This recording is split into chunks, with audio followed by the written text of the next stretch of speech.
जय हिंद दोस्तों। जैसा कि आप जानते हैं, मैं हूं आपका बड़ा भाई, आपका गार्जियन, आपका मेंटर आर विशाल। मैं आपका मैथमेटिक्स का एजुकेटर हूं। मैं आपको मैथमेटिक्स सिखाता हूं और भारत में मैथमेटिक्स पढ़ाने वाले सभी अपने दोस्तों का सहयोगी टीचरों के साथ कंधे से कंधा मिलाकर आपको सफल बनाने का पूरा प्रयास करता हूं। आजकल ये मैं एसएससी जीडी को लेकर के जो वीडियो बना रहा हूं, जिस पे बहुत से लोग मुझे कॉम्प्लीमेंट भी देते हैं, प्यार भी देते हैं, बहुत सी गालियां भी खाता हूं मैं। अब वो गालियां देने वाले मैं जानता हूं कौन से हैं, लेकिन कोई दिक्कत नहीं है उन चीज़ों को, मतलब मैं उसको फील भी नहीं करता हूं। बस मसला आज का ये है कि जो आपका एसएससी जीडी का री एग्ज़ाम हुआ है, जो एसएससी जीडी का री एग्ज़ाम होगा, एसएससी जीडी का जो री एग्ज़ाम होगा मेरे भाई 30 तारीख को, तो ये तो एक शिफ्ट में एग्ज़ाम होगा।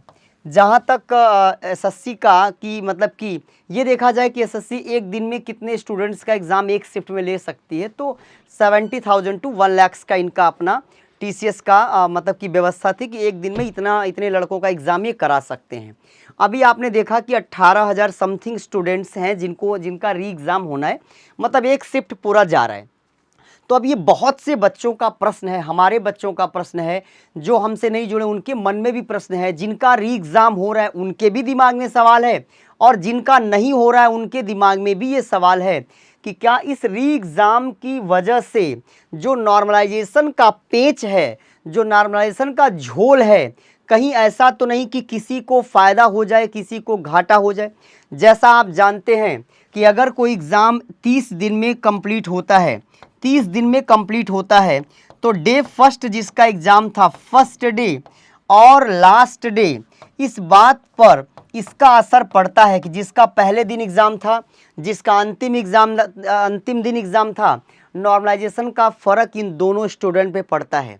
अब मसला ये है कि 18,000 बच्चे जो है, इनको अभी एक्स्ट्रा टाइम मिल गया। आपका एग्ज़ाम 7 तारीख को कंप्लीट हुआ, 30 को आप इनको री एग्ज़ाम मिला, मतलब पूरे के पूरे 20-22 दिन एक्स्ट्रा इनको और मिल गए। तो सवाल लाजमी है कि आखिरकार इसका नॉर्मलाइजेशन वाला जो सिस्टम है उस पर क्या इफ़ेक्ट पड़ेगा। तो मैं आपसे कह रहा हूं दोस्तों कि इसका इफ़ेक्ट पड़ेगा, लेकिन उतना इसका इफ़ेक्ट नहीं पड़ जाएगा कि आपको बहुत बड़ा घाटा हो जाए या इनको बहुत बड़ा घाटा हो जाए। जिनका री एग्ज़ाम हो रहा है, इनको बहुत बड़ा, ऐसा नहीं कि नहीं, बहुत नुकसान हो जाएगा। हाँ, नंबर 2 नंबर का फ़र्क ज़रूर पड़ेगा इनको, मतलब कि 100% नॉर्मलाइजेशन का इफ़ेक्ट पड़ेगा। कि कोई भी आपसे कहता है कि कोई फ़र्क नहीं पड़ेगा, ये गलत बात है। हाँ, सीएचएसएल का मार्क्स भी, जो मैंने री एग्ज़ाम की बात करी थी, मार्क्स आउट हो गया सर्वर डाउन की वजह से। मैं अभी उसका भी मूल्यांकन नहीं कर पाया कि नहीं, क्या जिन बच्चों का री एग्ज़ाम हुआ था उनके मार्क्स पे, उनके रॉ मार्क्स पे और उनके नॉर्मलाइज मार्क्स पे क्या इफ़ेक्ट आया है, बाकी लड़कों से कंपेयर करना, मतलब उसको भी मैं कंपेयर कर रहा हूँ, मेरी टीम लगी हुई है, मैं उस चीज़ को भी देख रहा हूँ। लेकिन वहाँ पर नंबर ऑफ़ स्टूडेंट केवल 131 थे, 131 बच्चों का री एग्ज़ाम हुआ था सीएचएसएल में। तो इस वजह से जो अभी मतलब कि आइडिया लग रहा है, या आइडिया लग रहा था कि बहुत बड़ा इफेक्ट नहीं आएगा, लेकिन यहाँ 18,000 से ज़्यादा बच्चे हैं। तो ये अगर कोई कह रहा है कि नहीं भाई कोई फ़र्क नहीं पड़ने वाला है, तो मतलब वो आपको झूठी न्यूज़ दे रहा है, मतलब कि एक तरीके से आपको ऑथेंटिक न्यूज़ नहीं प्राप्त हो रही है। इसका इफ़ेक्ट पक्का ही पक्का पड़ने वाला है, पहली बात। दूसरी बात ये है दोस्तों, दूसरी बात ये है कि क्या अब जैसे यहाँ पर एक प्रश्न आ गया कि जिनका री एग्ज़ाम हो रहा है, अब उनको क्या सोचना है कि पेपर बहुत टफ हो जाएगा क्या। तो इस बात को लेकर के मैंने इस मुद्दे पर मैंने पिछली वीडियो में आपसे बोला था कि पेपर को लेकर के जिनका री एग्ज़ाम है वो पेपर को लेकर बिल्कुल भी परेशान ना हो दोस्तों।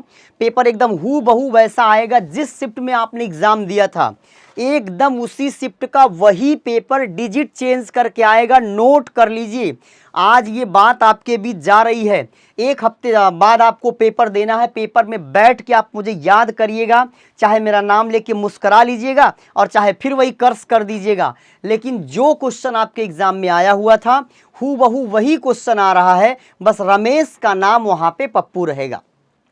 15 का 25 रहेगा, 18 का 22 रहेगा, लेकिन टाइप नहीं चेंज होगा, चैप्टर नहीं चेंज होगा, टॉपिक नहीं चेंज होगा, जिस टाइप का क्वेश्चन आपके पेपर में उस दिन के शिफ्ट में आया हुआ था सेम आपका पेपर रहेगा। मतलब ये चीज़ मैं आपके लिए क्लियर कर दूं एकदम से 100% कि इस चीज़ को समझ लें कि जो पेपर है भैया, आपका जो पेपर आने वाला है, पेपर सेम आएगा। क्या आएगा? सेम आएगा।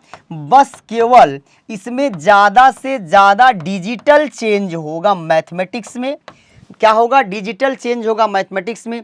जीएस, जीके, इंग्लिश, रीजनिंग में जिस चैप्टर से क्वेश्चन आया है उसी चैप्टर से क्वेश्चन आ रहा है। इस बात को भली भांति समझ के जाइए। जितना पढ़े थे उसी को फिर से रिपीट कर लीजिए, कुछ नया मत पढ़िए। अगर आपका पेपर अच्छा हुआ था तो, और अगर ख़राब हुआ था तो जो पेपर देखा है आपने उस हिसाब से पढ़ाई करके जाइए। ये 100% गारंटी लेकर के मैं आपको बोल रहा हूँ। इस बात को 100% अपने दिलो दिमाग, किडनी, फेफड़ा में फिक्स कर लीजिए। 100% जिम्मेदारी के साथ बोल रहा हूँ। जिस चैप्टर, जिस यूनिट, जिस टाइप से क्वेश्चन आया था उसी टाइप का क्वेश्चन आपके एग्जाम में मिलेगा। तो मैं कंक्लूड करता हूँ इस वीडियो को। क्या मामला है? क्या नॉर्मलाइजेशन का फर्क पड़ेगा? बिल्कुल पड़ेगा। क्या पेपर बहुत टफ आएगा? नहीं आएगा। क्या पेपर बदल के आएगा? नहीं आएगा। मैं बोल रहा हूँ क्या बदल के आएगा? नाम बदल के आएगा, अंक बदल के आएगा, चैप्टर नहीं बदल के आएगा, टाइप नहीं बदल के आएगा। तो बिल्कुल भी परेशान नहीं हुए, घबराए नहीं। जिनका एग्ज़ाम नहीं है वो भी बिल्कुल इस संशय में ना रहें कि उन्हें कुछ घाटा होने वाला है। जिनका एग्ज़ाम है उन्हें भी कोई घाटा नहीं होने वाला है। हाँ, थोड़ा फ़र्क पड़ेगा, इसमें कोई शक नहीं है। तो मिलते हैं इसी प्रकार से किसी और दूसरी सूचना के बाद ज़बरदस्त वीडियो के साथ।